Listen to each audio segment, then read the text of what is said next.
En 1789, la Révolution française éclate. L'Assemblée nationale adopte la Déclaration des droits de l'homme et du citoyen. Mais ce texte ne s'applique pas aux colonies où la législation de l'Ancien Régime perdure. Les hommes naissent donc libres et égaux en droit, mais seulement en métropole. À Saint-Domingue, les colons refusent toute réforme et règnent par la terreur. Plusieurs centaines d'esclaves se rassemblent à Bois-Caïman et décident de conquérir leur liberté par les armes.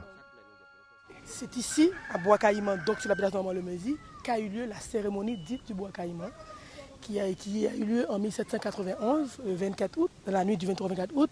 Et au cours de cette cérémonie, les esclaves se sont réunis sous la direction de Boukman pour décider de leur sort. La cérémonie a eu lieu autour de cet arbre. Cet endroit a été tenu secret des esclaves. Les maîtres ne savaient pas qu'ils étaient là. Et ces esclaves, donc, au cours de cette cérémonie, ont donc chacun, en buvant un peu du sang de cochon qu'ils ont égorgé, ont bu du sang. Et il y a eu l'union de tous les esclaves. Donc c'est dans les esprits et dans les cœurs, la révolution a commencé ici. On ignore si Toussaint Louverture faisait partie de l'insurrection dès son origine, mais en quelques mois, les armées d'esclaves contrôlent une grande partie du pays.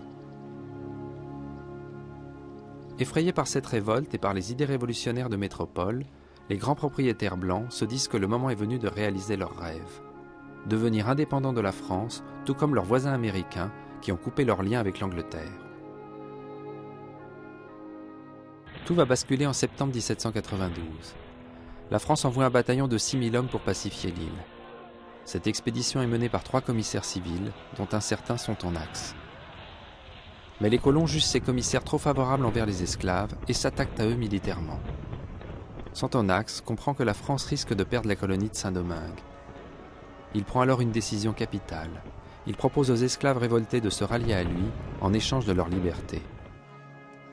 Le pari réussit. Les colons sont battus et le 29 août 1793, Sontenax déclare l'abolition de l'esclavage sur l'île. 6 mois plus tard, à Paris, la Convention ratifie cette abolition et l'étend à toutes les colonies françaises. La France avait donc été le premier pays au monde à abolir l'esclavage en 1794. Mais alors, pourquoi ne parle-t-on jamais de cet acte généreux ?